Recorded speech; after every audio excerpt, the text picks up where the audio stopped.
Dan sudah bisa ditebak gitu Pak Suparji bahwa sangat mungkin akan ada dua pendapat yang berbeda antara ahli yang dihadirkan oleh JPU dengan ahli yang dihadirkan oleh terdakwa.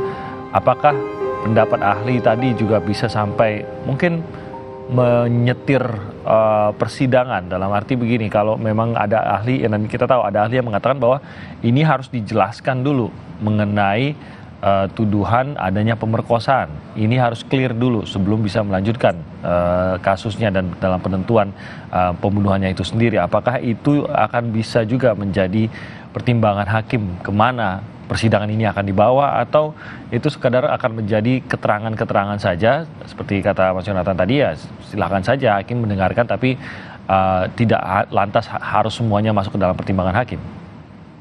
Ya, saya setuju Mas Yonatan, memang keterangan ahli itu tidak mengikat.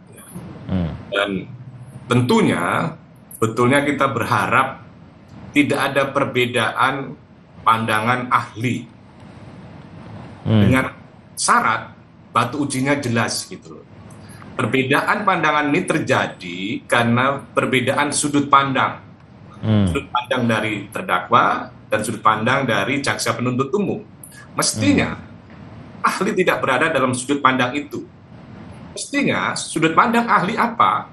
Norma hukum yang berlaku, teori hukum yang berlaku, asas-asas hukum yang berlaku secara universal, paradigma hukum, dan filsafat hukum. Siapapun yang menghadirkan gitu Pak Suparji, baik itu. Ya. Dan dia bertanggung jawab sesuai dengan sumpahnya, memberikan keterangan berdasarkan pengetahuan dan ilmunya.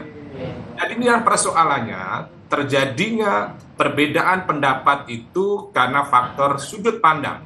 Mestinya itu bisa diminimalisir ketika sudut pandangnya adalah pengetahuan dan keilmuan. Namun demikian, saya kira tetap harus dihormati. Itu adalah hak yang bersangkutan. Namun menjadi catatan penting ke depan, bagaimana kemudian publik bisa menilai objektivitas, rasionalitas keterangan dari ahli.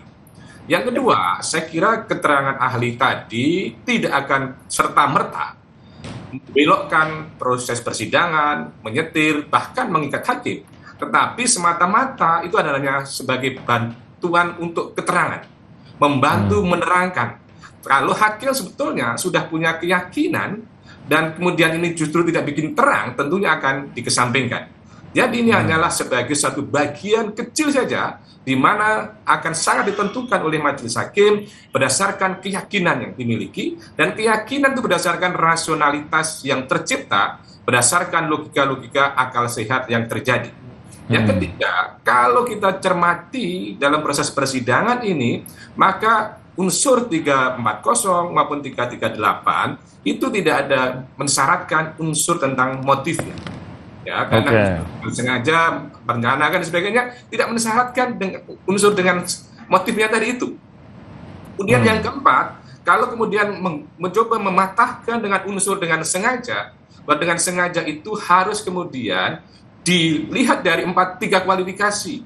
Sengaja dengan maksud, sengaja dengan kepastian, sengaja dengan kemungkinan. Sekiranya dia tidak punya maksud, tetapi dia bisa memprediksi dan bisa memperkirakan atau memastikan adanya sebuah tewasnya seorang Joshua, maka bisa kualifikasi dengan sengaja tadi itu. Jadi dengan sengaja ini tidak serta-merta harus sengaja dengan maksud, tetapi sengaja dengan kemungkinan, sengaja dengan kepastian. Jika bisa memastikan atau bisa memungkinkan adanya pembunuhan tadi itu, maka bisa kualifikasi dengan sengaja. Jadi bukan secara prematur kita mengambil sebuah kesimpulan, tetapi dengan rasionalitas yang awam saja, maka rasa-rasanya kualifikasi pembunuhan berencana ini sejauh ini adalah telah terbukti. Itu, Mas.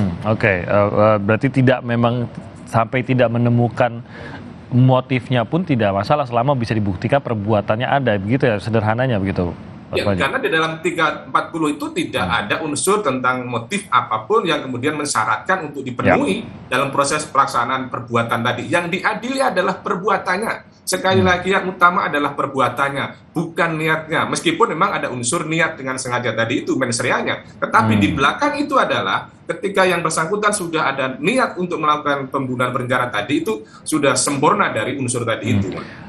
Kalau kita banyak juga yang menduga bahwa dan memang ini khususnya dari kubu Ferdy Sambo Putri Candrawati yang masih terus mendorong untuk mendalami kasus pemerkosaan. Lagi-lagi ini pemerkosaan, bukan lagi pelecehan seksual begitu, selalu dinyatakan demikian.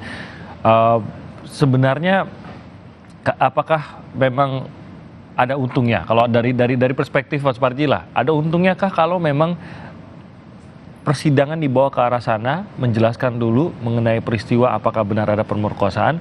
Kalau memang ada, katakanlah begitu ya, kita asumsikan kalau memang ada dan didalami, secara hukum adakah untungnya sebenarnya untuk Ferdy Sambo dan Putri Candrawati dalam kasus pembunuhan ini sendiri? Ya, pertama narasi itu dikembangkan karena memang menjaga konsistensi yang dari awal memang terbangun untuk itu. Artinya apa? Memang harus menjaga stamina untuk merawat konsistensi narasi yang telah dibangun sebelumnya. Akan aneh kalau tiba-tiba berubah begitu ya. Kemudian kalau kemudian ada narasi yang lain, maka akan dipertanyakan. Kemudian yang kedua adalah soal untung dan rugi, tetap dalam konteks ini tentunya alasan memberatkan atau kemudian meringankan. Maka tentunya ini akan kembali kepada majelis hakim. Bisa justru sebaliknya. Sebaliknya dalam arti apa? Kalau ternyata malah membuat rumit persoalan, membuat rumit perkara ini, maka justru akan semakin memberatkan. Apalagi kemudian dalam konteks ini tidak ada proses pembuktian tentang pelecehan seksual atau perkosaan, apalagi perkara tadi laporannya juga sudah dihentikan. Jadi mestinya ini yang jadi pertimbangan, meskipun memang berharap ada sebuah upaya untuk meringankan dalam rangka apa? Bahwa ini dilakukan secara manusiawi sebagai sebuah reaksi. Tetapi lagi-lagi reaksi tadi kan rasionalitasnya juga akan dinilai dan berdasarkan bukti-bukti yang ada, Mas.